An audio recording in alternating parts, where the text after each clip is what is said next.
إن الحمد لله نحمده ونستعينه ونستغفره ونعوذ بالله من شرور أنفسنا. من يهده الله فلا مضل له ومن يضلل فلا هادي له. أشهد أن لا إله إلا الله وحده لا شريك له وأشهد أن محمدا عبده ورسوله. يا أيها يا أيها الذين آمنوا اتقوا الله حق تقاته ولا تموتن إلا وأنتم مسلمون.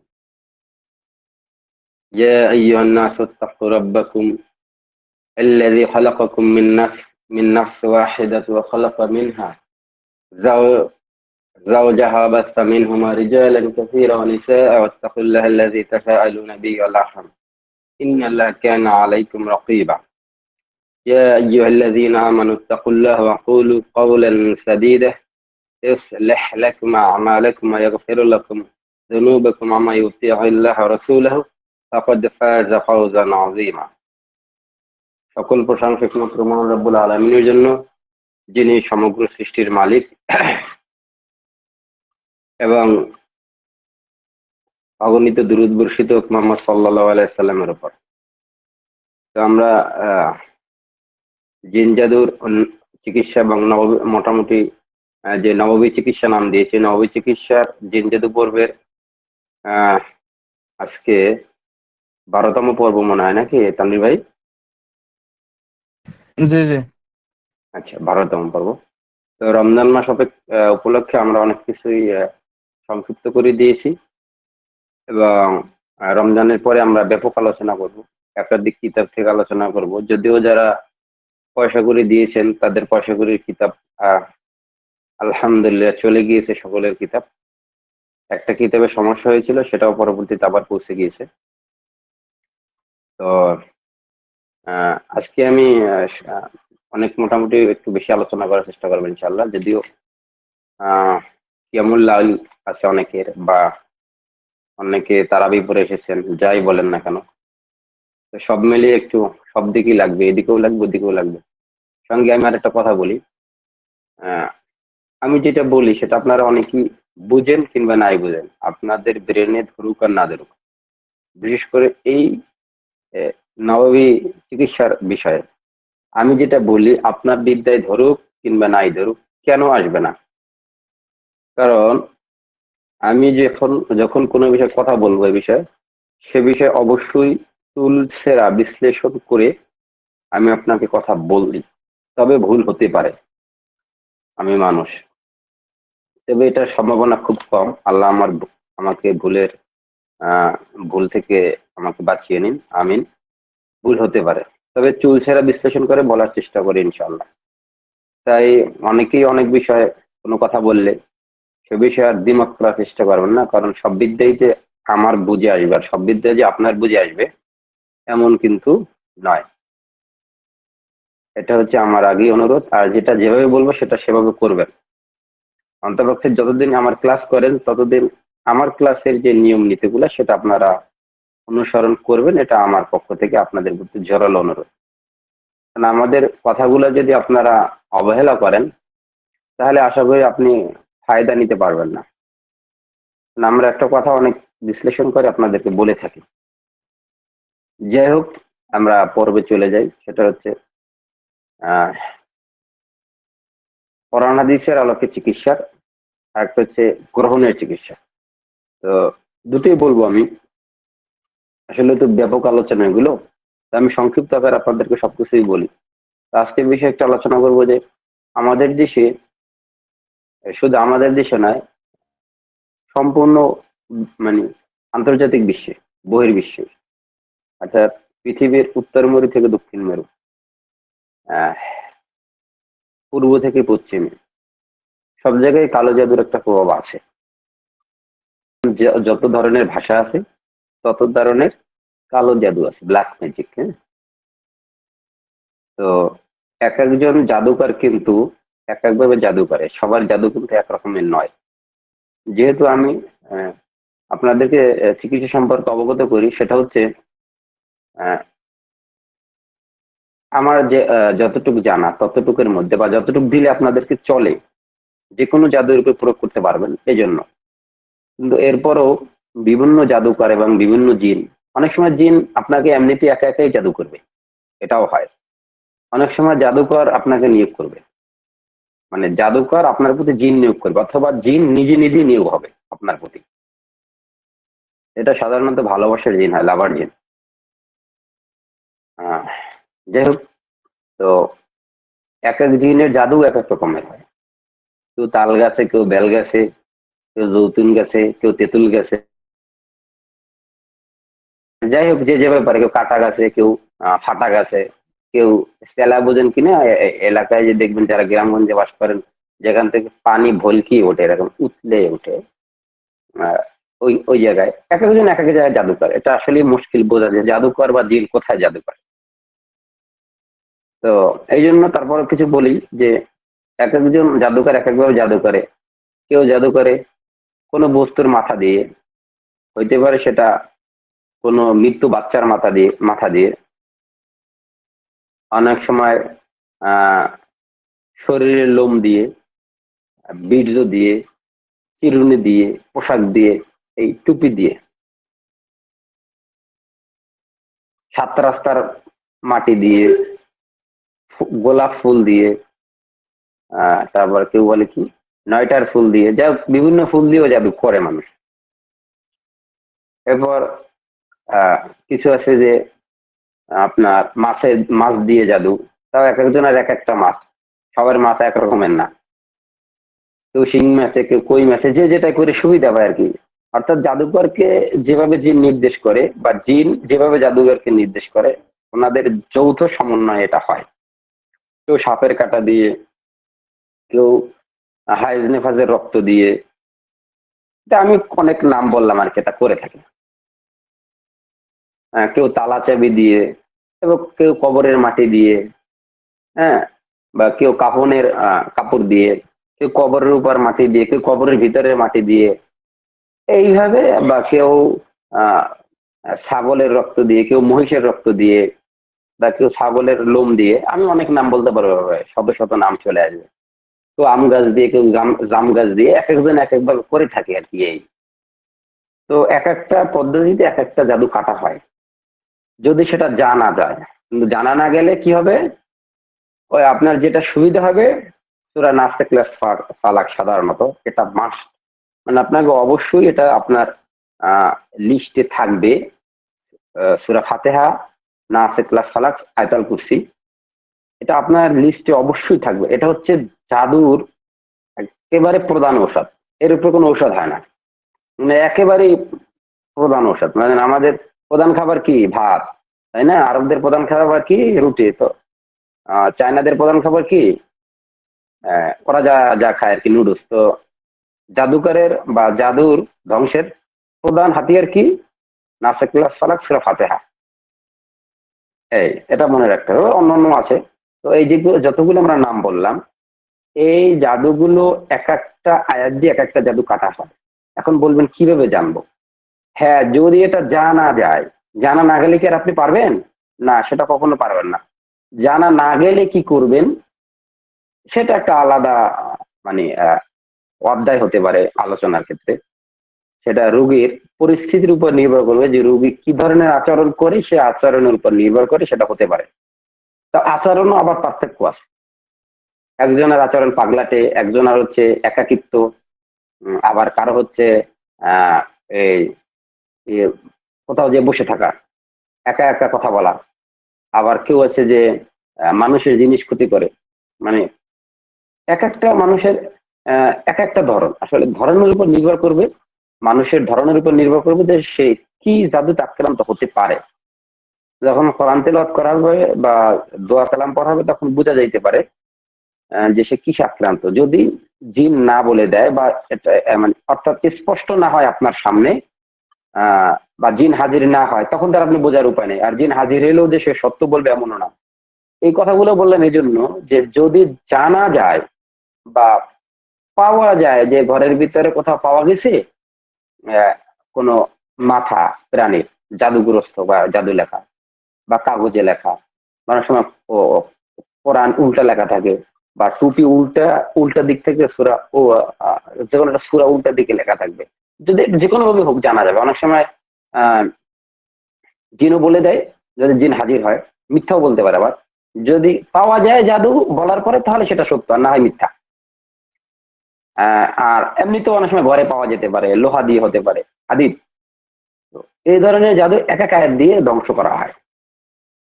আর ওই যেটা আগে বললাম, সূরা নাস, ইখলাস, ফালাক, ফাতিহা, এগুলো তো আপনাকে অবশ্যই লিস্টের প্রধান হিসেবে রাখতে হবে। এরপরে এক একটা জাদুর এক একটা আয়াত দিয়ে ধ্বংস করা হয়, যদিও অন্য অন্য আয়াত দিয়ে ধ্বংস করা যায় বলে আমরা বুঝতে পারি। তো সে সম্পর্কে আলোচনা করব আমি ইনশাল্লাহ। এটা আপনাদেরকে একটু নলেজে দিয়ে রাখলাম, আপনাদের জ্ঞানে অবগত করে রাখলাম। এটা এটা লিস্ট আমার কাছে এখন আছে, অনেক লম্বা লিস্ট। আমি চাইলে এর আগে যখন আমি ক্লাস করাইছি, 2-3 জন ছিল, ওনাদেরকে কিছু বলেছি, অনেকটা বলি নাই, কারণ এটা আসলে আহ, অনেক লম্বা ব্যাপার। আর এটা নিয়ে আপনারা হুট করে কেউ চিকিৎসা শুরু করবেন না, এটা আমি আপনাদেরকে জানিয়ে রাখলাম। আজকে আমি পাগলা করার চিকিৎসা জাদু সম্পর্কে বলবো। আর আমি আপনাদেরকে নির্দিষ্ট কিছু কিতাব থেকে পড়াই, যাতে আপনারা এটা খুঁজে পান। আর এগুলো কিতাবের বাহিরেও অন্য অন্য বড় বড় কিতাবের আহ থেকে নেওয়া হয়। এই জন্য ইবনে কাসির, তাফসির ইবনে কাসির, বা আপনার এই যে সহিহ বুখারী মুসলিমের যে অধ্যায়গুলো আছে, সেখান থেকে নেওয়া, বা বিভিন্ন ওস্তাদের লিখনি থেকে নেওয়া। এই জন্য এটা মিলাতে পারবেন না। আপনাদেরকে যে বইটা দিয়েছে, যে কয়জনে পেয়েছেন, এই বই থেকে সাধারণত বলে থাকি। এই বইয়ের বাইরে আমি অনেক কথা বলি, যে মানে এতক্ষণ কথা বলেন, এগুলো বইয়ের মধ্যে কোথাও নেই। আমি এগুলো আলোচনা করবো, যে বস্তুর মাথা দিয়ে হলে কি হয়, নাপাক জিনিস দিয়ে চিকিৎসা করলে, ক্ষতি করলে কি কি দিয়ে চিকিৎসা করতে হয়, এটা আমি বলবো। এবাদতে সমস্যা হলে কি দিয়ে চিকিৎসা করতে হয়, এটা আমি এক এক সময় বলবো ইনশাল্লাহ। এটা আপনাদের অবগত করে রাখলাম, যাতে আপনারা ক্লাসগুলো মিস না করেন। তো আমি আজকে যেটা বলবো সেটা আগে বলে দেই। তো আপনাদেরকে আজকে পাগলা করা জাদু সম্পর্কে বলবো। আপনারা খাতা কলম প্রস্তুত করেন। আর আমি চাইবো যে আপনারা, আমি জানি আপনারা অনেক অনেক কিছু জানেন, কিন্তু জানার পরও আপনারা বারবার শুনবেন এটা, এবং ওটা লিখে নেবেন। কারণ একবার লেখা 10 বার পড়ার সমান। অতএব আমি যেটা বলবো সেটা আপনারা লিখবেন।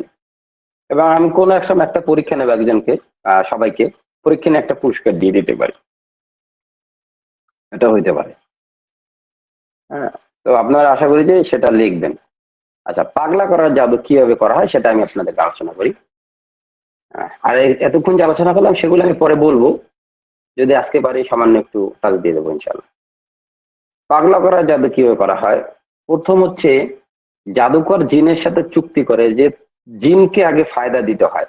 প্রত্যেক জাদুকরের প্রথম কাজ হচ্ছে, কোনো ব্যক্তিকে ক্ষতি করার পূর্বে জিনকে ফায়দা দিতে হয়। অর্থাৎ জিনকে কিছু দিতে হবে আপনার, না জিন আপনাকে কিছু দিবে না। আপনি সেই পরিমাণই কোনো কিছু ক্রয় করতে পারবেন যে পরিমাণ অর্থ তাকে দিবেন, তাই না? আপনি যদি বাজারে একটি পাঞ্জাবি কিনতে যান, বা একটি কাপড় ক্রয় করতে যান, তা আপনি 500 টাকার 500 টাকা দিলে তো 500 টাকার কাপড়ই আনবেন নাকি? দোকানদার আপনাকে ওই পরিমাণ টাকার কাপড় দিবে যে পরিমাণ টাকা আপনি দিবেন, তার বেশি কিন্তু সে আপনাকে দিবে না। দিবে? দিবে না। তো জাদুকরের কাজ হচ্ছে জিনের কথা মতো প্রথম এই কাজটা করে দেওয়া, মানে জিনের মনকে জয় করা। তারপরে জিন ওই মানুষ ব্যক্তির ক্ষতি করে দেয়। জাদুকর তো সরাসরি ক্ষতি করতে পারে না। প্রথম কাজ হচ্ছে কি, সে নিজে শিরিক করে। আর জিন চায় যে এই ব্যক্তি জাহান্নামে যাক, মানে মানুষ ব্যক্তি জাহান্নামে যাক। তখন জিন তাকে বলে, মানে জাদুকরকে বলে, মানে ব্যক্তিকে বলে, যে তুমি আমাকে এই এই কাজ করে দাও, তাহলে আমি তোমার প্রতি তুষ্ট হব, তাহলে আমি ওই ব্যক্তিকে এই কাজ করে দিব, মানে এই ক্ষতি করে দিব। অর্থাৎ জিনের সাথে তাদের একটা চুক্তি হয়, মানে মানুষ ব্যক্তির, জাদুকরের। কি চুক্তি? যে তুমি নক্ষত্র যখন এই ভোরবেলা বা রাতের বেলা ধ্রুব তারা দেখা যাবে, ধ্রুব তারা চিনেন কিনা? আহ, যেটা দিয়ে নাবিকরা চলাফেরা করে আর কি, দিক নির্ণয় করে, এরও একটা তারা আছে। যাই হোক, আহ, যে এই তারকাপুঞ্জের তুমি যদি পূজা করো, 1 ঘন্টা তুমি এই তারকাপুঞ্জকে ডাকবা আর আমাকে বলবা যে তারকাপুঞ্জ তুমি এটা করে দাও, বা তারকাপুঞ্জের পূজা করতে হবে, কিভাবে করতে হবে এটা ওরা বলে দিবে, মানে জিন বলে দিবে। তখন যখন তারকাপুঞ্জের পূজা করা হবে বা তারকাপুঞ্জের কাছে চাওয়া হবে, তখন তো ব্যক্তি মুসলিম থেকে বের হয়ে যাবে। বের হয়ে গেলে তখন কি হয়, তখন ওই জিন এই কাজটাই জাদুঘরকে করে দেয়। কি করে দেয়? এই ব্যক্তি মানে জাদুকর যে ব্যক্তিকে ক্ষতি করতে চেয়েছে তার ক্ষতিটা কে করে দেয়? জিন। চাইলে এটা হবে না, এটা হচ্ছে সবশেষ কথা। যদি আল্লাহ চায় তাইলে হবে, তাছাড়া এটা এই ক্ষতিও হবে না। তো সবার বেলা এই ধরনের ঘটনা ঘটে না। তো মূলত এখানে হচ্ছে জাদুকরের নিকট কোনো এক ব্যক্তি যায় যে আপনি আহ অমুক ব্যক্তিকে আমার এই ক্ষতিটা করে দেন। মনে করেন আপনি গেলেন কোন এক ব্যক্তির কোন এক জাদুকরের কাছে যে আপনি আমার চাচাতো ভাইকে, আমার ভাইকে, আমার স্বামীকে, আমার বাবাকে, আমার মাকে, আমার ছেলেকে, আমার বোনকে একটু বশ করে দেন, বা একটু ক্ষতি করে দেন, বা একটু পাগল পাগল করে দেন। তখন এই জাদুকর জিনের সাথে চুক্তি করে, জিন জাদুকরকে বলে তুমি এই কাজ করে দাও, তখন আমি তোমাকে এই কাজ করে দেবো। এটা এটা হচ্ছে লিঙ্ক আর কি। যেমন সরকারি চাকরি পেতে গেলে অনেক সময় লিঙ্ক দরকার হয় না, যদিও সবসময় লাগে না।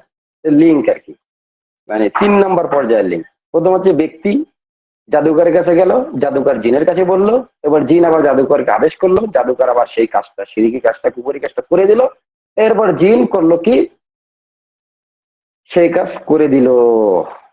বুঝতে পারলেন? এটা একটা লিঙ্ক, মানে 3জন লোক জড়িত থাকে, 3জনই কুফুরিতে অন্তর্ভুক্ত, জিন এবং এই 2জন কে, যিনি যে ব্যক্তি জাদুঘরে গেছে এবং জাদুকর 3জনই এই কুফুরির সামিল। কথা বোঝা গেছে? অর্থাৎ এই কাজে যাওয়া যাবে না। আচ্ছা, তো পাগলা করা জাদু, তো প্রথম জাদুকর, মানে আমি একটা এটা আলোচনা করলাম এই কারণে যাতে আপনারা বুঝতে পারেন যে আসলে জিন কিভাবে মানুষের ক্ষতি করে এবং কেন করে। এমন হতে পারে জিন একা একাই একটা মানুষের ক্ষতি করবে, তবে এটা খুব কম হয়, অনেক ক্ষেত্রেই হয়। এমনিতেই করে সে, ভালো লাগে তার, ভালোবাসে কাউকে, হ্যাঁ, হয়তো বা স্বামীর রূপ ধরে কারো কাছে যায়, বা কখনো পুরুষের কাছে স্ত্রীর রূপ ধরে যায়, বা যে কোনো নারীর রূপ ধরে যায়, যে এটা করে তারা। পাগলা করা জাদুর ক্ষেত্রেও ঠিক তেমনি, জাদুকর জিনের সাথে চুক্তি করে এবং জাদুকর শিরিক করে, এবং জিন তখন করে কি, এই ব্যক্তির স্নায়ুতন্ত্রে বসে যায় এবং স্নায়ুতন্ত্রকে সে আস্তে আস্তে ড্যামেজ করার চেষ্টা করে, মানে ক্ষতিগ্রস্ত করার চেষ্টা করে। আহ এবং সে তার মানে এই ব্যক্তির পুরো নিয়ন্ত্রণ নিয়ে নেয়, আস্তে আস্তে আস্তে আস্তে, একদিন দুদিন না, আস্তে আস্তে নিয়ন্ত্রণ নিয়ে নেয়।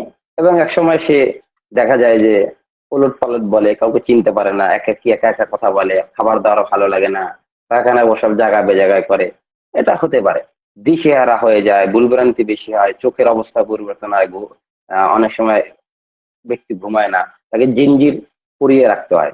জিনজির তো বুঝিনি, হ্যাঁ, পরিপেটি থাকে না, উদ্দেশ্যহীনতা দেখা যায়। হ্যাঁ, এবং চূড়ান্ত পর্যায়ে সে কি করে, একটা অজানা পথে চলে যায়, পাওয়া যায় না। দেখবেন যে অনেক সময় অনেক ব্যক্তিকে পাওয়া যায়, তাকে দেখলে মনে হবে রাস্তাঘাটে যে আসলে লোকটা ভালো ঘরের ছেলে বা ভালো ঘরের মেয়ে, কিন্তু এভাবে কেন? তার মানে বুঝতে হবে যে হয়তোবা এমনিতেই পাগল হয়েছে, অথবা কোনো ব্যক্তি জাদু করে পাগল করেছে। দুইটার একটা হতে পারে, এমনিতে হতে পারে। কারণ অনেক সময় যদি স্রষ্টা চায়, হতে পারে, কারণ এটা আল্লাহর ইচ্ছা, কাকে কি করবে, কেমন রাখবে, সেটা আল্লাহ ভালো জানে। আবার অনেক সময় জন্মগত হয়ে থাকে, জন্মগত কারণেও হয়। 2-3টা কারণে মানুষ পাগল হতে পারে। জন্মগত কারণেও হয়, অনেক সময় অনেক কর্মজীবনের সমস্যা থাকলে এটা হতে পারে। 45টা না 46টা কি যেন লাগে, আর একটা দুটো কম হইলে অনেক সময় হয়। তাদের মেধা ঠিক থাকলেও পাগলাটে ভাব থাকে। আবার এমনিতেও জন্ম থেকেও পাগল হয়, আবার ব্যক্তিরাও পাগল করে, আবার এমনিতেও হতে পারে। যে হয়, আল্লাহ ভালো জানে। যে এবং সে নির্জন স্থানে একাকী থাকতে পছন্দ করে, ময়লা ধুলোর মধ্যে থাকতে পছন্দ করে। এই জাদুর চিকিৎসাটা কি হতে পারে? এই জাদুর চিকিৎসা,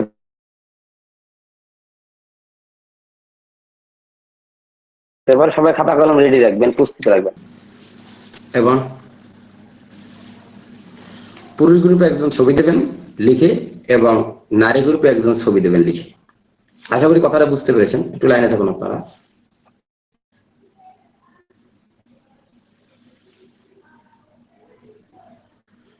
তানভীর ভাই একটু শব্দ করেন তো, শোনা যায় আমাকে? জি জি শোনা যাচ্ছে, জি শোনা যাচ্ছে, শোনা যাচ্ছে।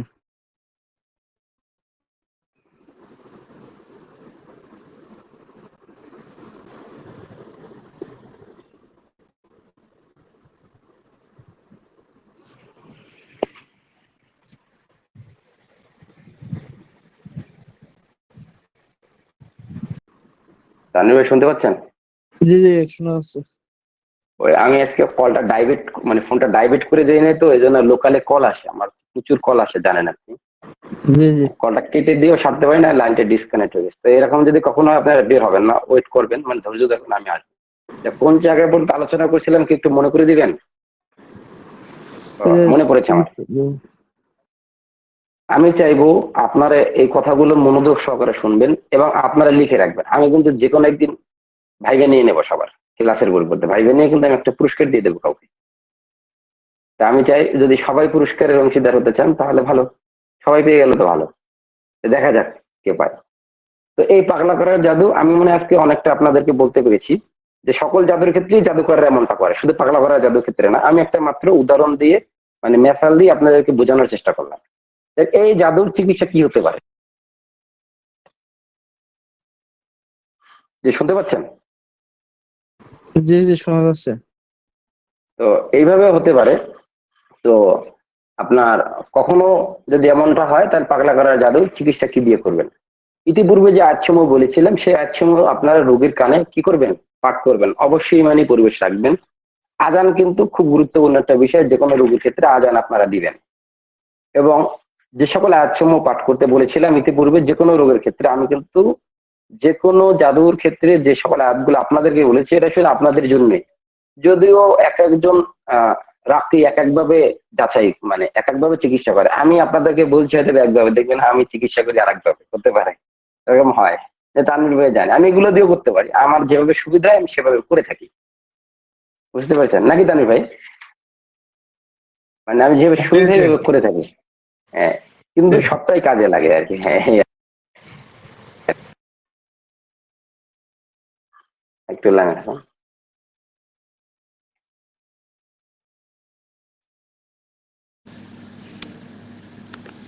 জি তানভীর ভাই শোনা যাচ্ছে? জি জি আচ্ছা, তো এভাবে হয়ে থাকে। যাই হোক, এরপরে এর চিকিৎসা কি ইতিপূর্বে যে আয়াতসমূহ বলেছিলাম, বিভিন্ন আয়াতসমূহ, এগুলো আপনাদের লেখা আছে না? সেগুলো আপনি রোগীর কানে পাঠ করবেন। পাঠ করার পরে রোগীর যে অবস্থা হয় ইতিপূর্বে বলেছিলাম, হয় রোগী বুক ধরপার করবে, শরীরের বিভিন্ন জায়গায় ব্যথা করবে। শরীরের বিভিন্ন জায়গায় ব্যথা করলে কি আয়াত পাঠ করে আপনারা ফুঁক দিবেন সেই জায়গায় হাত দিয়ে। কি বলেছিলাম আপনাদের মনে আছে তো? وَجَعَلْنَا مِنْ بَيْنِ أَيْدِيهِمْ سَدًّا وَمِنْ خَلْفِهِمْ سَدًّا فَأَغْشَيْنَاهُمْ فَهُمْ لَا يُبْصِرُونَ। এই আয়াতটা পরে ওই ব্যথা জায়গায় কয়েকবার ফুঁক দিবেন, দেখবেন আপনাদের ওই জায়গাটা দেখবেন উপশম হবে। বা পেটের মধ্যে যদি জাদু ব্যথা অনুভব হয় তাহলে এই আয়াতটা পড়লেও কাজে দিবে। বা এই আয়াতটা পরে পানিতে ফুঁক দিয়ে খাইয়ে দিবেন, বেশ কাজে আসবে। যদিও আমি আরো 3টা আয়াত আপনাদেরকে বলেছি, 3টা অথবা 4টা, সূরা বাকারা, সূরা ইউনূস সম্ভাব্য, এবং সূরা তাহা বলেছিলাম নাকি? জি জি তো এরকমের 3-4টা আয়াত বলেছিলাম, আর সঙ্গে এটা ওয়াজআলনা মিন বাইনি আইদিহিম সাদ্দা ওয়া মিন খালফিহিম সাদ্দান ফাগশায়নাহুম ফাহুম লা ইবসিরুন। তা পরে রোগীকে ওই জায়গায় কয়েকবার ফুঁক দিবেন, পানিতে ফুঁক দিয়ে খাইয়ে দিবেন, ইনশাআল্লাহ কাজে আসবে। যদি জিন হাজির হয়ে যায় তাহলে কি কথোপকথন হবে ইতিপূর্বে আমি আলোচনা করেছিলাম। আর রোগীকে কি শুনতে দিবেন সেটা আমি আপনাদেরকে বলে দিই, লিখে নেন। সূরা বাকারা লিখে নেন। আমি কিন্তু চাইবো আপনারা পিকচার তুলে সবাই দিবেন, পিকচার তুলে সবাই আপনারা সেটা দিবেন গ্রুপে।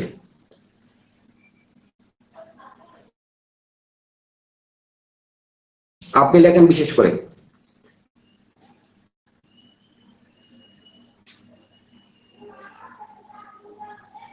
জি লিখেছি, যিনি লিখতেছেন তিনি একটু হাত জাগাবেন। লিখেছি। আমি অনেক কথাই বলবো, এই যে আমার সামনে বই আছে না, আমার সামনে একটা কিতাব আছে, এই কিতাবের বাইরে অনেক কথা পাবেন আপনারা। আমি অনেক কথা এই কিতাব থেকে বলি না, আমি অর্ধেকেরও বেশি বা অন্য কিতাব থেকে বলি। এটা শুধু একটা কিতাব মাত্র, যাতে আপনারা বুঝতে পারেন যে কোনো জায়গা থেকে পড়ানো হয়। আর আমি কিতাব ছাড়া আপনাদেরকে বলতে পারি, কিন্তু আপনারা ধরে রাখতে পারবেন না, এই জন্য কিতাব থেকে বলি। তো সূরা বাকারা, সূরা হুদ, হিজর, সাফাত, এই সাফাত সূরাটা আপনারা যে কোনো রোগীর রুকিয়ার ক্ষেত্রে শুনতে দিবেন, এটা লিখে নেন। সূরা সাফাত যে কোনো রোগীর চিকিৎসার ক্ষেত্রে, সূরা সাফাত, সূরা মুলক, সূরা জিন, সূরা বাকারা, এই চারটা জিনিস আপনারা লিখে রাখেন।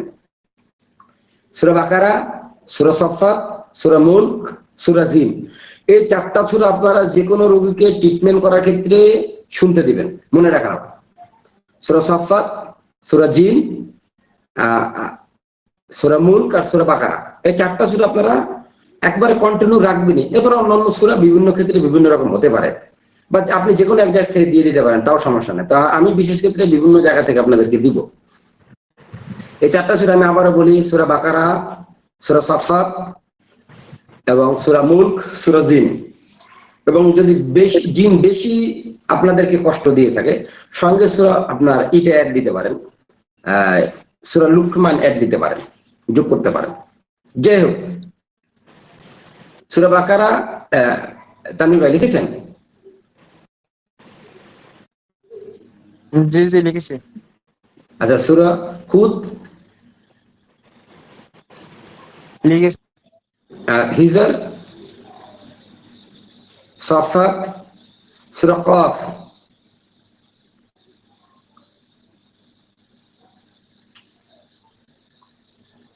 লিখেছেন?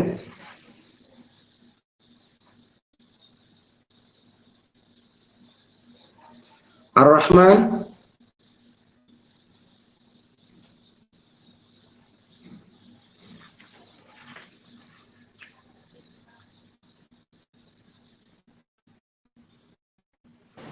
দেখেন সূরা আর রহমান লিখেছেন? জি জি। লেখেন সূরা মুলক, সূরা জিন,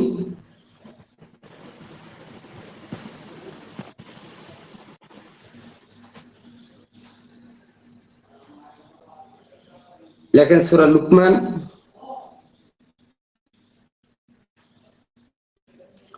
হুমাজা, এই হুমাজাতুল লুমাজা, এটা কাফিরুন, সূরা নাস, ইখলাস, ফালাক, সূরা ফাতিহা। সূরা নাস, ইখলাস, ফালাক, ফাতিহা আর ওই যে চারটে সূরা, এটাতে বলেছিলাম যে এটা থাকবেই। সূরা নাস, ইখলাস, ফালাক থাকবেই, এবং সূরা মুলক, সূরা জিন, সূরা সাফাত, সূরা বাকারা, এটা থাকবেই। এবার অন্যান্য সূরা অ্যাড হবে, সেটা আলাদা কথা। আমি বলছি সূরা বাকারা সেরে নিন: সূরা হুদ, সূরা হিজর, সূরা সাফাত, কফ, আর রহমান, সূরা মুলক, সূরা জিন, সূরা হুমাজা, সূরা কাফিরুন, নাস, ইখলাস, ফালাক, আর ওই কি বলছিল সূরা লুকমান। কেমন? এবার আমি একটা কথা বলি সঙ্গে, এই রোগীকে চিকিৎসা করার সময়, বিশেষ করে যেগুলো একবারে মারাত্মক রোগী, তাদেরকে চিকিৎসা করানোর সময় কোনো ব্যথার ওষুধ খাওয়াবেন না।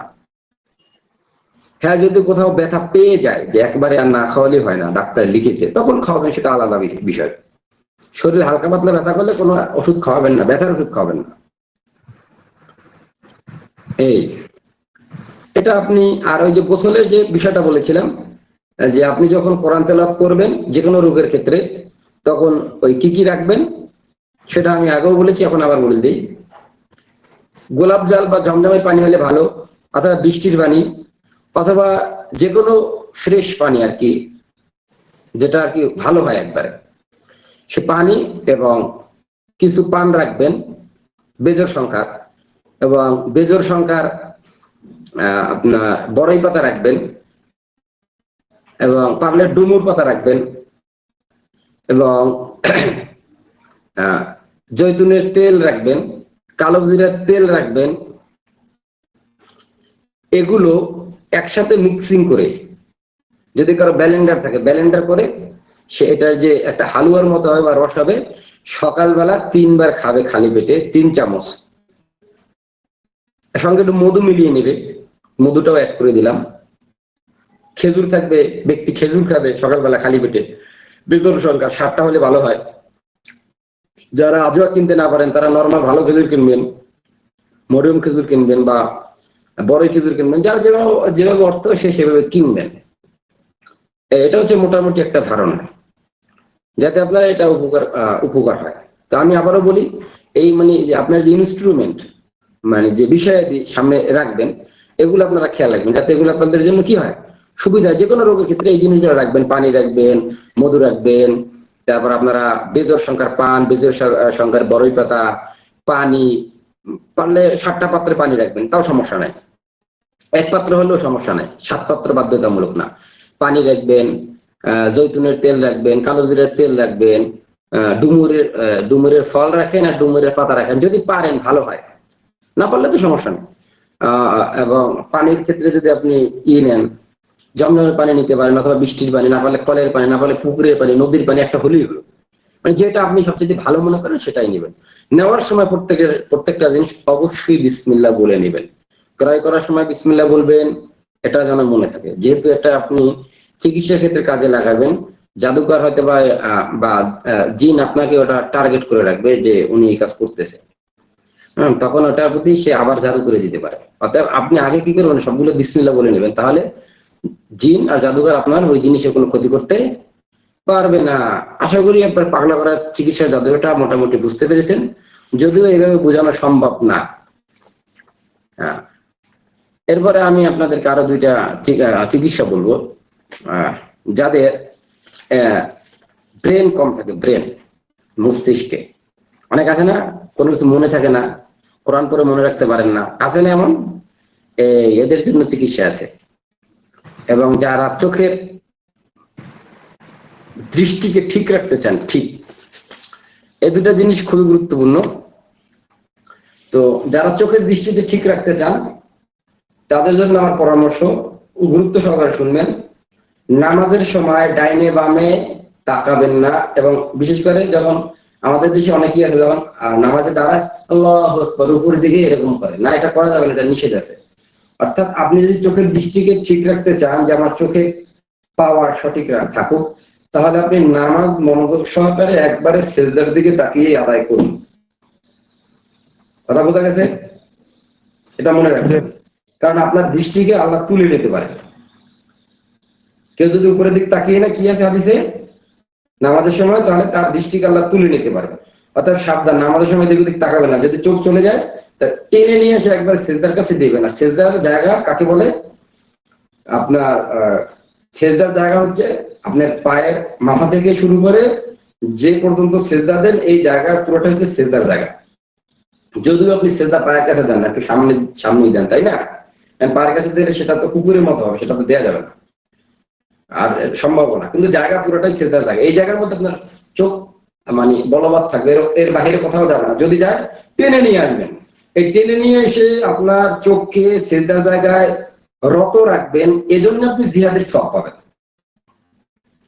দৃষ্টি কোথাও গেলে, মন কোথাও ছুটে গেলে, সেটাকে টেনে এনে আপনি নামাজের সাথে মনোযোগ দিবেন, আল্লাহর কাছে আপনার অন্তরকে খুলে পেশ করবেন এবং দৃষ্টি সংযত রাখবেন, তখন সেটা হচ্ছে আপনি জিহাদের সওয়াব পাবেন।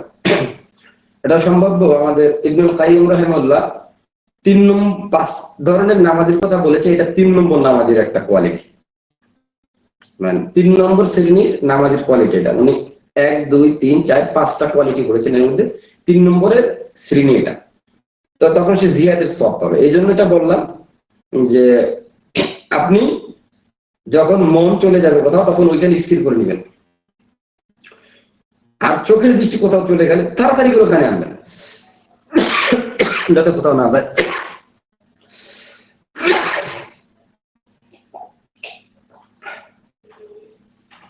আশা করা যায় আপনার দৃষ্টি ভালো থাকবে।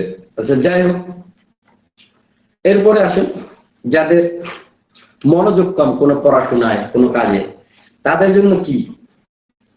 আপনারা আপনাদের প্রশ্ন প্রস্তুত করুন। তাদের জন্য কি? যাদের মনোযোগ আসে না, পড়াশোনায় হোক, কোরআন মুখস্থের ক্ষেত্রে হোক, অন্যান্য ক্ষেত্রে হোক, তাদের ক্ষেত্রে কি হবে? তাদের ক্ষেত্রে যারা ইসলামিক চিন্তাবিদ বা যারা ইসলাম সম্পর্কে গবেষণা করে, বা যারা এইসব বুঝে আর কি, সাইকোলজি বুঝে, মনস্তাত্ত্বিক বিষয়টা বুঝে তারা বলেছেন যে নামাজে আপনি দীর্ঘক্ষণ দাঁড়িয়ে কিয়াম করবেন মনোযোগ সহকারে, একেবারে মনোযোগ সহকারে, কোথাও যেন আপনার মন ছুটে না যায়। নামাজের সময় আপনি মনোযোগ সহকারে কি করবেন? কিয়াম করবেন দীর্ঘক্ষণ। হয়তো 2 রাকাত পড়বেন, কিন্তু 2 রাকাত আপনি আধা ঘন্টা লাগিয়ে পড়বেন, দেখবেন আপনার মন আস্তে আস্তে কি হবে? স্থির হবে। তখন কিন্তু শয়তান আপনাকে খুব প্ররোচনা দেবে। আর এমনিতেই নামাজের যে স্থানে শয়তান প্রস্তুত থাকে আপনাকে, নামটা আমি ভুলে গেছি শয়তানটা, ওই শুধু কাজই হচ্ছে নামাজের সময় ধোঁকা দেওয়া। সারাদিন কোনো কথা মনে করবে না, যখন নামাজে যাবেন তখন আপনার ওই নামাজের মধ্যে কি হবে? ধোঁকা দেবে। একটা গল্প আসছে, বলে দেই। একজন নামাজি একদিন নামাজ পড়ার পর বলতেছে হুজুরকে, হুজুর মানে ইমাম সাহেব, আজকে তো 3 রাকাত হয়েছে।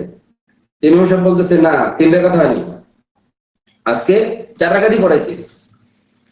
তখন ওই মুক্তাদি বলতেছে যে না, আপনি 3 রাকাত পড়াইছেন। তো তখন ইমাম সাহেব বললো যে আপনি কি করে বুঝলেন? মানে মুক্তাদিকে প্রশ্ন করছে। তখন মুক্তাদি বললেন যে আমি আপনার 4 রাকাত নামাজে 4টা দোকানের হিসাব করি, কিন্তু আজকে আমার 3টা দোকানের হিসাব হয়েছে, আমার আর একটা দোকানের হিসাব মেলে না, তার আগে আপনি সালাম ফিরিয়ে দিচ্ছেন, এই জন্য আমি মনে করছি আপনি 3 রাকাত পড়ছেন। তো এরকম হইলে হবে না কিন্তু, ঠিক আছে? তো মনোযোগ সহকারে করতে হবে। 2 রাকাত পড়েন, সমস্যা নাই। তো এরকম নামাজ হলে কি হয়েছে? এরকম নামাজের বেলায় ইবনুল কাইয়িম রাহিমাহুল্লাহ 1 নম্বর নামাজের কথা বলছেন, মানে সিরিয়ালি 1 নম্বর। মানে কি? ও খুব দুষ্ট, ওকে আল্লাহ খুব জেরা করবেন আর কি বিচারে মাঠে, ওর খবর আছে। যাই হোক, এটা ইবনুল কাইয়িম রাহিমাহুল্লাহ ওনার কিতাবে উল্লেখ করেছেন। এটা হচ্ছে মানে নামাজিদের মধ্যে মানে কোয়ালিটিহীন নামাজি এটা। তো এই ধরনের হইলে কিন্তু আপনি ফেঁসে যাবেন। অর্থাৎ নামাজের সময় আপনি যত মনোযোগ দিতে পারবেন তত আপনার কি হবে? আশা করা যায় যে আপনার মনোযোগ বৃদ্ধি পাবে যে কোনো কাজে। যাদের মনোযোগ নেই, তারপরে বিভিন্ন দোয়া আছে, সেটা করবেন। আল্লাহুম্মা ইন্নী আসআলুকা ইলমান নাফিয়ান ওয়া রিজকান তাইয়্যিবান ওয়া আমালান মুতাকাব্বালান। অন্যান্য দোয়া আছে, পড়বেন। বা না পারলে বাংলায় বলবেন যে আল্লাহ, আপনি হচ্ছেন জ্ঞান দানকারী, আপনি আমাকে জ্ঞান দেন। আপনি হচ্ছেন ধৈর্য দানকারী, আপনি আমাকে ধৈর্য দান করুন। এটা বলতে পারেন, আস্তে আস্তে ঠিক হয়ে যাবে ইনশাআল্লাহ। তো আজকে আমরা প্রশ্নের দিকে চলে যাই। আর আগামী সপ্তাহে আমরা আলোচনা করব কোন রোগীকে কিভাবে চিকিৎসা দিতে হয়, কোন রোগের। আর সঙ্গে আরেকটা বলে দিই, যখন রোগীকে চিকিৎসা করবেন, রোগী যদি মারাত্মক পর্যায়ে হয়, তাহলে তার থালা, মানে যে থালায় সে খায়, অনেকের থালা আলাদা থাকে, যে মগে সে খায়, যে মোবাইল সে ব্যবহার করে, এবং যে বিছনায় সে ঘুমায়, সেই বিছনাপত্র, খাবার দাবার, মানে আপনার কাপড় চাপড় সব এক জায়গায় নিয়ে আসবেন। যখন ফুঁকবেন তখন ওই জিনিসগুলো ফুঁকে দিবেন। জাদু থাকলে কেটে যাবে। অনেক সময় জাদু ওই কাপড়ের উপর করা হয়, প্লেটেও করা হয়, মোবাইলেও করা হয়। কারণ এটা জিনের কারসাজি, তো আপনি বুঝতে পারবেন না যে সে কোথায় কি করছে। ও বলবে না 5টা জায়গায় জাদু করছে, একটা বলবে, 4টা বলবে না। তো আপনি কি করবেন? ওই ঝামেলায় যাবেন না, বলবেন যে সব নিয়ে আসো একবারে, সব একবারে ফুঁকে দিবেন। এবং ওই যে পানি আছে, পানিতে ফুঁক দিচ্ছেন না, পানিগুলো ছিটিয়ে দিবেন, কিছুটা ছিটিয়ে দেবেন। আস্তে আস্তে জাদু কেটে যাবেন ইনশাআল্লাহ আজিজ। তো আপনাদের প্রশ্ন আশা করি রেডি করছেন। আমি দেখি প্রশ্ন আছে কিনা, এখন তো আমি দেখতে শিখছি। তানভীর ভাই কিছু বলবেন নাকি? না না, আমি তাকে বুঝতাম না তানভীর কিভাবে দেয়। প্রশ্ন বলবো নাকি? প্রশ্ন না। ফাওয়াইলুল লিল মুসাল্লিন আল্লাযীনা হুম আন সালাতিহিম সাহুন। এখানে ফি বলছে, আমাদের একজন ওস্তাদ বলেছে, আমাকে দেখা যায়? জি জি।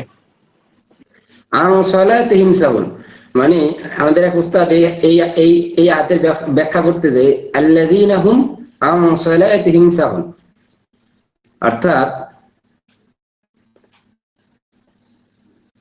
যে ওই আল্লাহর প্রশংসা। উনি এই আয়াতের ব্যাখ্যা করতে যাই বলছেন, আমার আলেমের নামটা মনে নেই এখন, যে আল্লাহ বলেছে যে নামাজ সম্পর্কে উদাসীন, ওই আল্লাহর প্রশংসা।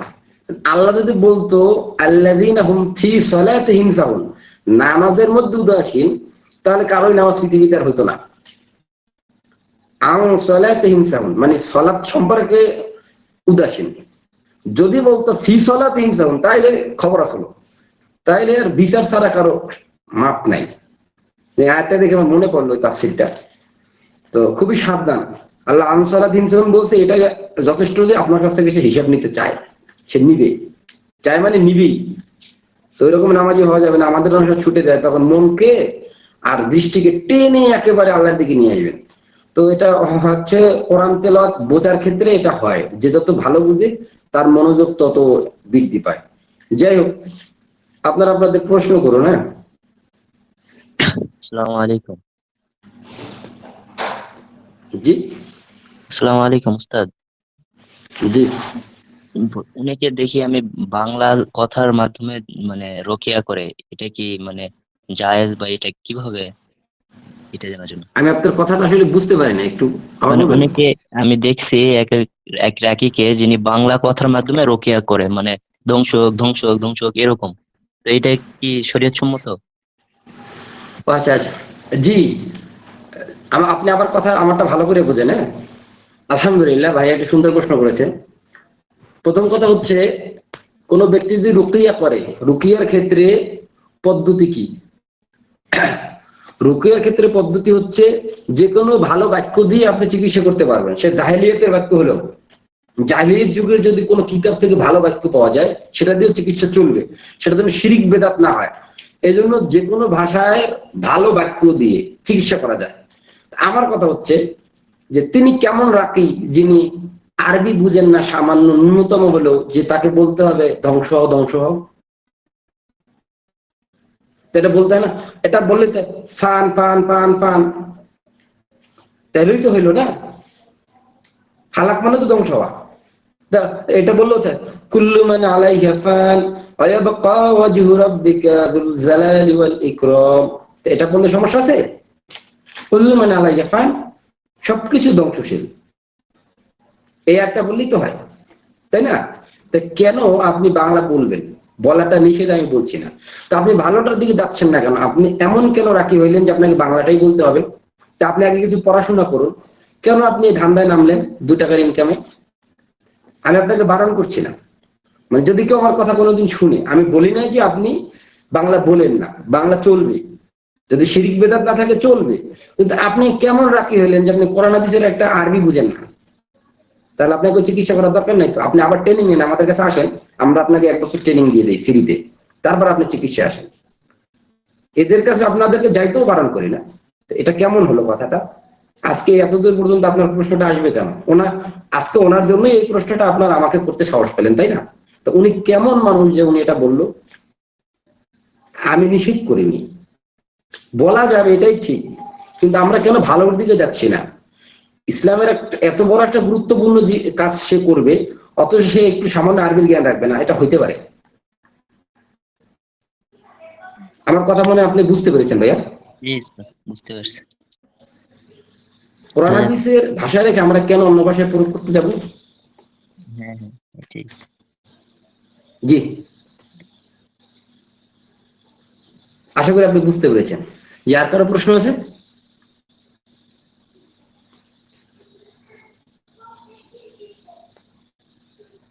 আচ্ছা, ক্লাসটা কিন্তু অনেক লম্বা হয়েছে না?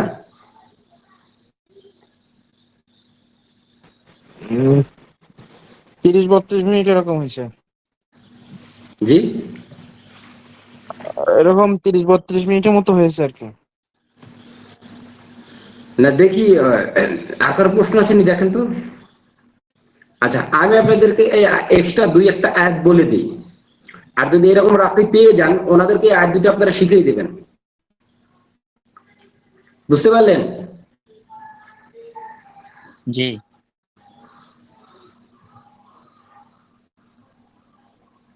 এই যে সূরা আর রহমানের 22 নম্বর আয়াত লিখে নেন, ইয়াখরুজু মিনহুমাল লুলু ওয়াল মারজান। তখন এটা ইয়াখরুজু ইয়াখরুজু ইয়াখরুজু ইয়াখরুজু পড়বে, ওই ব্যক্তি রোগীর কানে ফোন দিবে, ইয়াখরুজু মিনহুমাল লুলু ওয়াল মারজান, ইয়াখরুজু মিনহুমাল লুলু ওয়াল মারজান, ইয়াখরুজু ইয়াখরুজু ইয়াখরুজু ইয়াখরুজু। এটা চিকিৎসা করতে বলছে কে? এটা তো আমাদের জন্য অনেক সময় লজ্জা হয়, সবাই ওদের মতো আমাদের চিন্তা করে নেয়। এটা আমাদের জন্য অনেক কষ্টকর, এইসব থেকে বিরত থাকতে হবে।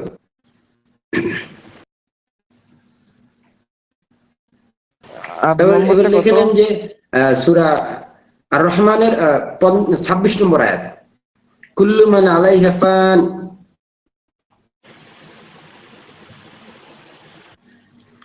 কুল্লু মান আলাইহা ফান। ফান মানে কি? নশ্বর, মানে ধ্বংসশীল। খালাক মানে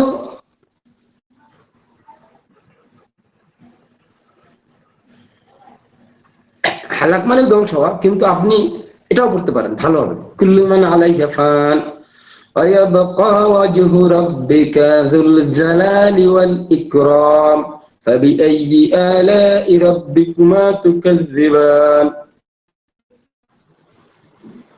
যখন এই একটা পড়বেন না, কুল্লু মান আলাইহা ফান, কুল্লু মান আলাইহা ফান, কুল্লু মান আলাইহা ফান, কুল্লু মান আলাইহা ফান, ফান ফান ফান, এরকম করে রোগীর কানে কি করতে হবে? ফুক দিতে হবে। আরো অনেক আয়াত আছে, আমি দুই একটা বলে দিলাম আপনাদেরকে। এটা ওনাদেরকে শিখতে হবে। আজকে ওনাদের জন্যই আমাদের সালাফিরা প্রশ্নের সম্মুখীন। ওনাদের উচিত কিছু ট্রেনিং নেওয়া, যারা জানে তাদের নিকট থেকে আরো ট্রেনিং নেওয়া। কিন্তু এই যে অল্পতেই টাকা চিনলে যা হয়, আল্লাহ আমাদেরকে ক্ষমা করুক। ওস্তাদ, জি, আসসালামু আলাইকুম।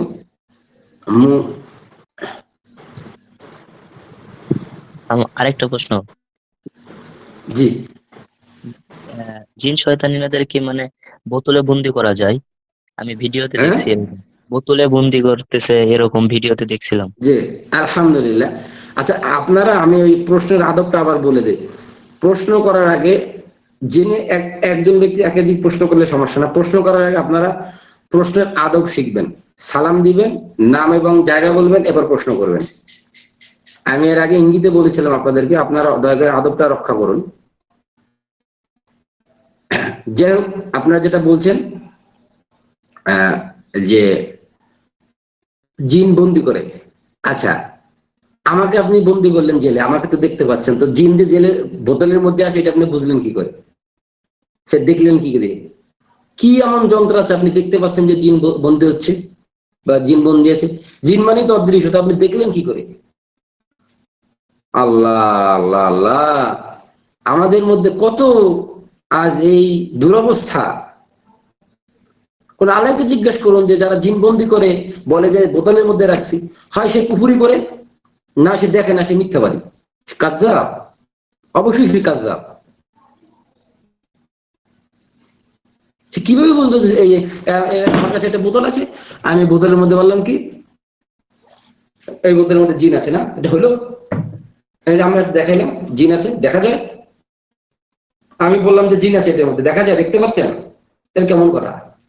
আর আমি বললাম কি আমি এই জিন এটার মধ্যে বন্দি করে রাখছি, আর আপনি এটা বিশ্বাস করে নিলেন নাকি? দেখলেন দেখা যায়, জিন তো দেখা যায় না, তা কি করে বললো এর মধ্যে বন্দি আছে? মানুষ দেখলো কি করে? এলে ভুয়া ভুয়া, সাবধান, এর পায়ে পা দিবেন না, এদের পদাঙ্ককে অনুসরণ করবেন না। যদি সালাফি নাম বলে তাও সে মিথ্যাবাদী, মানে সে সালাফিয়াতে কোনো শিখতে পারেনি, না সে কোরআন হাদিসের মাসলা জানে, না এই যে জিনজাত রসুল জানে, না সে কোরআনের আয়াত জানে যে কোনটা বলা যাবে কোনটা বলা যাবে না, বা কোনো আলেমের পরামর্শ নেয়নি, হয়তো বা দু একটা বই পড়ে সে বুঝে ফেলেছে যে সে অনেক কিছু শিখে ফেলেছে। অর্থাৎ সাবধান, এই ধরনের লোকের পাল্লায় কেউ পড়বেন না। বিশেষ করে আমার ক্লাস যারা করেছেন তারা তো শিখতে পারলেন যে এই ধরনের লোকের পাল্লায় পড়বেন না। এবং এই ধরনের লোক যদি দাবি করে যে জিন বন্দি করছি, তো ওকে আমার কাছে পাঠিয়ে দেন, ওকে জেলে দিতে হবে, ওকে বন্দি করতে হবে, ও মিথ্যা কথা বলছে, ও মানুষকে ধোঁকা দিচ্ছে। জি, করা যাবে। এদের কথা শুনলে আমাদের মানুষ রাগ ধরে।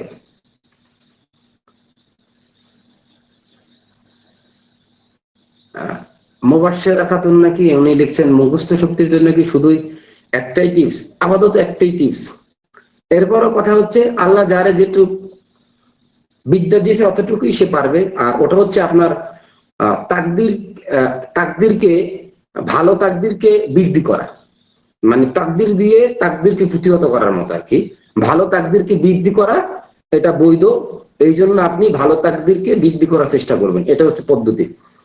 আর এটার আরেকটা পদ্ধতি হচ্ছে, আমি বলি, সম্ভব মোহাম্মদ বিন উসাইমিন রাহিমাহুল্লাহ, উনি বলছেন, ইবনে উসাইমিন রাহিমাহুল্লাহ, অথবা সালেহ আল ফাওজান হাফেজাহুল্লাহ, উনি দুজনের একজন, সম্ভব ইবনে উসাইমিন রাহিমাহুল্লাহ কথাটা উল্লেখ করেছিলেন যে কোরআন মুখস্থ করার পদ্ধতি কি, তাকে প্রশ্ন করা হলে ইবনে উসাইমিন রাহিমাহুল্লাহ বলেছেন, আমার মনে পড়ছে এখন, যে তাকে বলা হয়েছিল যে কোরআন আমরা কিভাবে মুখস্থ করতে পারি, তখন তিনি যে টিপসটা দিয়েছিলেন সেটা আমি আপনাদের এখন নকল করে দিতে পারি।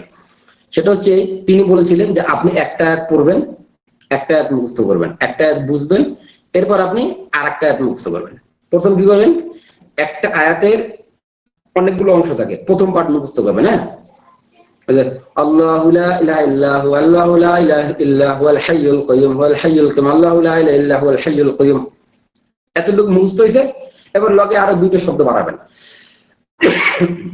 লা তাখুযু সানাওয়াতু, লা তাখুযু সানাওয়াতু, এবার বলুন আল্লাহু লা ইলাহা ইল্লা হুয়াল হাইয়ুল কাইয়্যুম লা তাখুযু সানাওয়াতু ওয়া লা নাওম।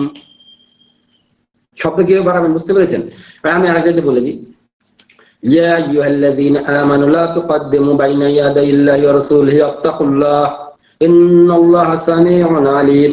এটা এইভাবে মুখস্থ করবেন, ইয়া আইয়ুহাল্লাযীনা আমানু, ইয়া আইয়ুহাল্লাযীনা আমানু লা তুকদ্দিমু, লা তুকদ্দিমু, ইয়া আইয়ুহাল্লাযীনা আমানু লা তুকদ্দিমু। এটা পড়বেন আর হাঁটবেন, 5 মিনিট পর সঙ্গে আর দুইটা শব্দ যোগ করবেন, ইয়া আইয়ুহাল্লাযীনা আমানু লা তুকদ্দিমু বাইনা ইয়াদাইল্লাহি ওয়া রাসূলিহি, ইয়া আইয়ুহাল্লাযীনা আমানু লা তুকদ্দিমু বাইনা ইয়াদাইল্লাহি ওয়া রাসূলিহি। এরপরে আবার 5 মিনিট পরে এটা মুখস্থ করবেন, সঙ্গে আর 2-3 ওয়ার্ড বাড়াবেন। এবার আবার বলবেন, ইয়া আইয়ুহাল্লাযীনা আমানু লা তুকদ্দিমু বাইনা ইয়াদাইল্লাহি ওয়া রাসূলিহি ওয়াত্তাকুল্লাহ ইন্নাল্লাহা সামিউন আলীম, ইন্নাল্লাহা সামিউন আলীম। এর দেখবেন পড়তে পড়তে দেখবেন দিন শেষে একটা আয়াত মুখস্থ হয়ে গেছে। তাই দিন শেষে যদি একটা আয়াত আপনি বুঝে মুখস্থ করেন, কি বললাম এতক্ষণ, হে পৃথিবীর মুমিনগণ, তোমরা যারা ঈমান এনেছো তারা আল্লাহ এবং তার রাসূলের সামনে বেরো না, মানে অর্থাৎ তারা যেটা বলেছে এর থেকে তোমরা বেশি বুঝতে যেও না। নিশ্চয়ই আল্লাহ কি সামিউন আলীম, তিনি শোনেন এবং জানেন। তো এইভাবে মানে পদ্ধতি ওস্তাদ যেভাবে বলেছে এটা আমি আপনাকে আবার একটু বেশি ব্যাখ্যা করে দিলাম, যদি উনি এভাবে বলে না। উনি বলছে কি একটা আয়াত মুখস্থ করবেন, পরে সঙ্গে আরেকটা আয়াত যোগ দেবেন। তো একটা আয়াত মুখস্থ করার পদ্ধতিটা আমি আরেকটু সঙ্গে বিস্তারিত আপনাদেরকে বলে দিলাম, এভাবে মুখস্থ করবেন সব ক্ষেত্রে এইভাবে। হয়তো বলুন ইয়া আইয়ুহাল্লাযীনা আমানু, এই যে ইয়া মানে হে, আইয়ুহাল্লাযীনা আমানু হে পৃথিবীর মুমিনগণ, এটা পড়ে নিলেন, তাই না? শব্দটা অর্থটাও জেনে নিলেন।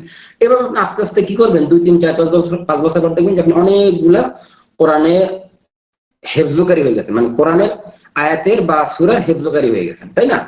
আপনি যদি এরকম প্রথম থেকে শেষ পর্যন্ত পড়েন, আমি যেটা বলি সেটা সূরা হুজরাত 18 না যেন 19 আয়াত, 18 আয়াত সম্ভব, 49 নম্বর সূরা।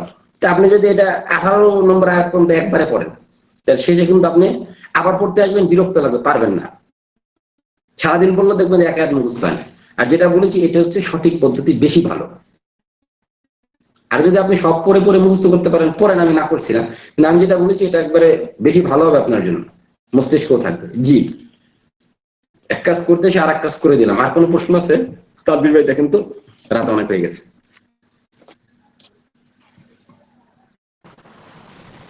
না, প্রশ্ন নাই সম্ভবত।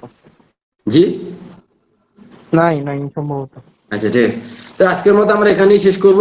আর আমি সঙ্গে আরেকটা কথা বলে দিই, আমি যে সকল কথা বলবো আপনাদেরকে, যে বিশেষ করে উসুল দেবো, যেমন উসুলের কথা বলবো যে আপনি আপাতত কাউকে ট্রিটমেন্ট করেন না, ওইটা মেনে নেবেন, আপনার বিদ্যায় ধরুক কিংবা না ধরুক, পরবর্তীতে বিপদে পড়লে কিন্তু আমার কাছে আপনার কাছে বলতে পারবেন না। কারণ এইসব কাজ যারা করে তাদের উপরে জিন এমনিতেই খেপা থাকে, খুব মানে আপনাকে সুযোগ পেলেই মেরে দিবে, আঘাত করে দিবে, এমন আঘাত করে দিবে। অনেকেই এখানে জেনে থাকবেন যে জিন বলে যে তোমার ওস্তাদকে পেয়ে নেই, পরে দেখাবো মজা, কি আছে না এরকম? ওরা কিন্তু বলে, আছে না তানভীর ভাই? জি এরকম আছে, এরকম আছে, এরকম বলে ওরা। তা আব্দুল হাসিব ভাই কিছু বলবেন নাকি আবার? আর দেখুন মাইক অন করলেন। আমাকে একবার বলছিল, তাই বলতেছি। জি, আমাকে একবার বলছিল এরকম। আপনাকে বলবে, ওটা আমার জানা দরকার নেই, আমি জানি এগুলা। ঠিক আছে, অতএব আপনারা সাবধানে থাকবেন। ঠিক আছে, আজকের মতো ক্লাস এখানেই শেষ। বিশেষ যদি প্রশ্ন থাকে তাহলে ইনবক্সে বলবেন, ইনশাল্লাহ আমি আপনাদেরকে সমাধান দেওয়ার চেষ্টা করবো, ইনশাল্লাহ। আজকের মতো এখানেই।